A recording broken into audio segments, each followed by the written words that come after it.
Praise the Lord, everybody. This is the day that the Lord has made. I will rejoice and be glad in it. Hallelujah.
mercy is everlasting, and his truth endureth to all generations. Eternal God, our fathers, in Jesus' name we come, giving you thanks for all the blessings that you've already bestowed upon us. Thank you, Lord, for how you watched over us and kept us, and how you have brought us through days and dangers, seen and unseen. Ask now that you would bless us during this trying time. Bless the families of those that we call on the way to the Lord. Bless those that are waiting to get reported. Bless those that are still here. Lord, bless us all in the precious name of Jesus. Lord, we pray. Amen.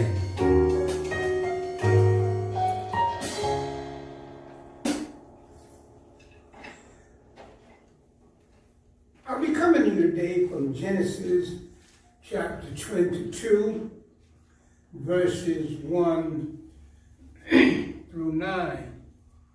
Genesis chapter 22, verses 1 through 9. And it came to pass after these things that God did tempt Abraham and said unto him, Abraham, and he said, Behold, here I am. And he said, Take now thy son, thine only son Isaac, whom thou hast lovest, and get thee into the land of Moriah, and offer him there for a burnt offering upon one of the mountains which I will tell thee of. And Abraham rose up early in the morning, and saddled his ass, and took 2 of his young men with him, and Isaac his son, and clave the wood for the burnt offering, and rose up and went into the place of which God had told him.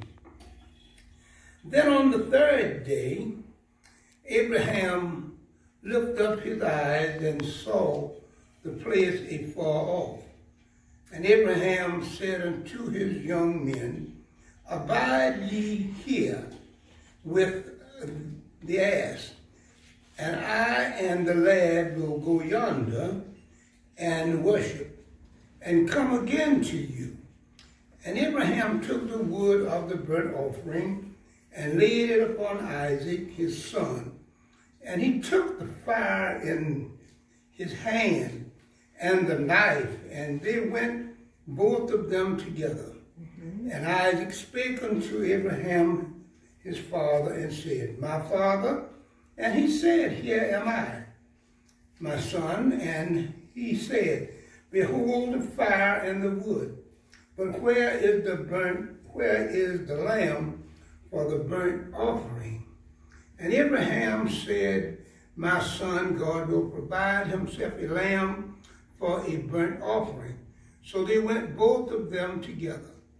And they came to the place which God had told him of. And Abraham built an altar there, and laid the wood in order, and bound Isaac his son, and laid him on the altar upon the wood. We've read 9 verses from the 22nd chapter of Genesis. I want to talk briefly, or however the Spirit moves here today, from the subject, God will provide. Amen. God will provide. From the first verse of the text, again, if you will, and it came to pass after these things, that God did tempt Abraham, and said unto him, Abraham, and he said, Behold, here am I. God enjoined it only to forbid it. It was a test of Abraham's faith, God had already promised that Isaac should be the father of nations. Yet here God commands that Isaac be slain before he had any children. Somehow Abraham believed that God would bring him Isaac back to life. Yeah. Now, I don't know in what manner God made known the command to Abraham, but that it was the voice of God. Abraham could not have doubted God. For you see, surely Abraham would not have set out to perform a task so cruel and revolting without being certain that God had commanded it. For the idea originated with God and not with Abraham. Amen. You see, Amen. in matters of God, whoever consults with flesh and blood will never offer up his or her Isaac to God.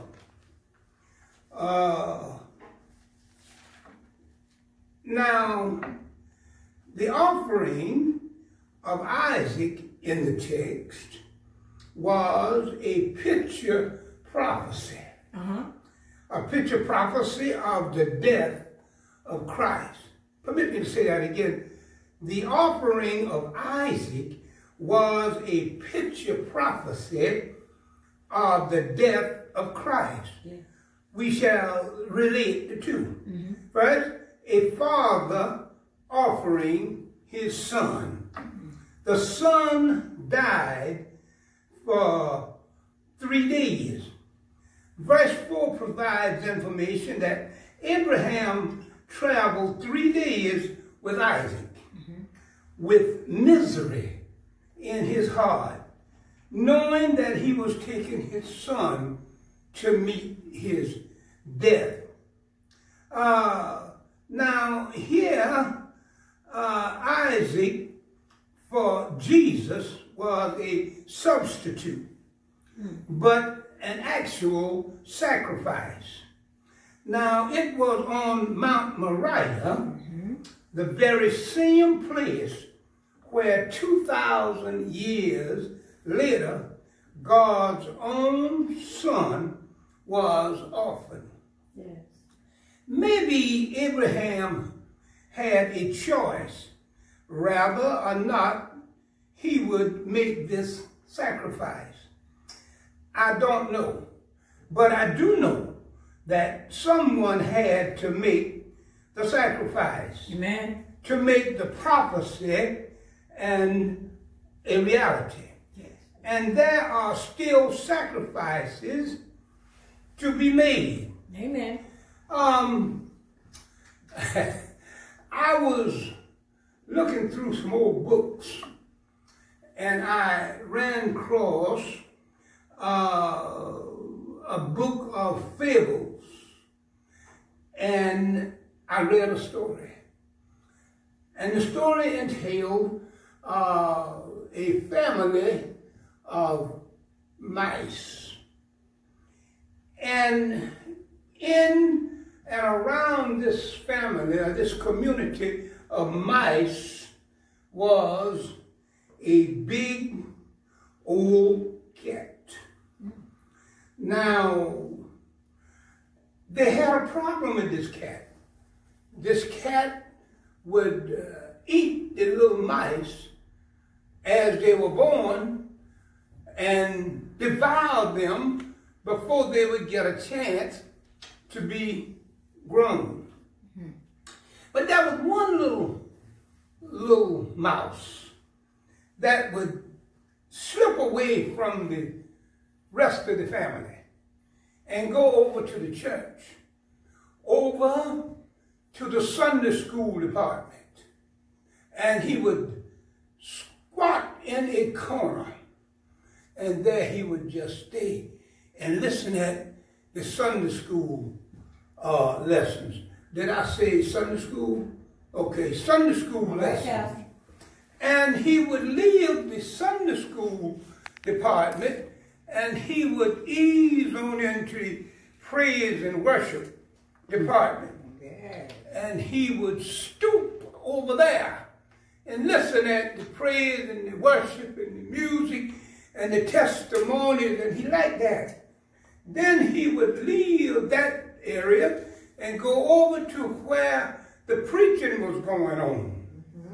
And he would go there repeatedly, Sunday after Sunday, to hear the service. But while he was there, he learned something. So he came back to his family, and they were in a meeting, and he sat and waited, and just before the end of the meeting, he said to the chairman of the council, "May I have a word?" And he told him, "Yes, what do you want to say?" He said, "I went out from you all, and I learned a few things. I learned that this big cat in our midst, we can stop him. I found a way we can get the ups on him." And they said, "Well, what is it?" He said, "What we will do is take a bell and put it around the cat's neck. And when he is coming up on us, we will hear him coming by the bell." He said, "Now, the cat is not so fast, but he is so quiet. And we can look around, and before we can go anywhere, he's upon us. So if we put a bell around him, we'll be able to run the safety. And he won't be able to devour us." And the chairman said, "That's a good idea." And then in the corner was an old granddaddy mouse. All right, Pastor. That had been around for a long time, and said, "Mr. Chairman, could I have a word?" He said, "Yes, you have earned the right. You stayed alive all this time. You earned the right to speak. You go right ahead and you speak." He said, "That's the best news that I have heard in a long time." He said, young mouse, he said, "that was very wise and very good of you to go out and bring in this newfound strategy to stop this old cat." He said, "And by you finding the solution to our problem," he said, "our future is secure." He said, "But there is only one thing I want to know. One little thing I want to know. Who is going to bail the cat? Pastor. Who is going to be brave enough to walk up to this cat and put a bell around him?" Fix it up. And this brings me today to our lesson. Abraham here in the text was the man that was willing to bail the cat. Yeah. Abraham was the one that was willing to offer his son as a sacrifice. Amen. Abraham took his son and carried him on a 3-day journey to the place where God sent him. Yes, he did. to take Isaac up to be sacrificed. Now, in verse 9 of the 22nd chapter of Genesis, the sacrifice of Isaac represents Jesus' sacrifice. For 3 days, Abraham led Isaac to Mount Moriah to be offered up. Amen. So in Abraham's mind, Isaac was dead, because here I'm taking my son to be crucified or to be sacrificed. So in his mind, Isaac was already dead. He was just walking dead. Jesus was dead for 3 days. All right. See where I'm going here? Come on. Isaac was offered up by his father. Jesus was offered up by his father. All right, Pastor. Isaac was bound hand and feet. Jesus was bound on the cross, hand and feet. Yes. Isaac was offered up on Mount Moriah 2,000 years later. Jesus was offered up on Mount Moriah. My brothers and my sisters, to all that might hear these few scattering remarks, God, by his providence, calls us to part with an Isaac. Yes. Sometimes, and we must do it with cheerful submission to his holy will. We all have something we need to make a sacrifice. Yes. We can't just continue to hold on and hold fast to what God would have us to deliver up to him. All right. Get this now, get this now. Abraham took Isaac after God had already promised that he would be the father of many nations. But Abraham walked by faith. And I stop by to tell us, if we walk by faith and not by sight, that the Lord will send us by our trembling hand. The Lord will lead us to where we need to be. If you sacrifice, God will provide for you. If you're in need, God will provide for you. God will make a way out of nowhere. He's a bridge over troubled waters. But somewhere in a time of storm, make the Lord all right. Ain't he all right? I come by to tell you, you need to sacrifice every now and then.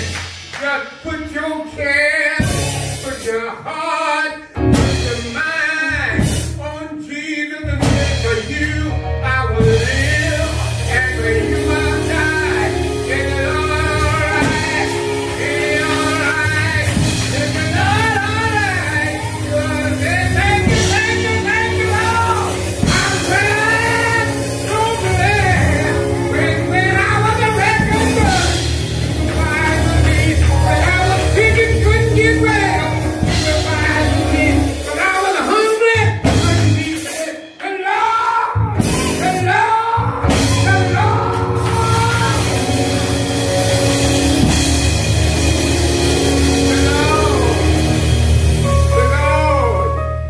The Lord provided for me. Oh, stop by to tell you, if you have Job's patience and Joshua's determination to trust in the Lord and put your care in his hand.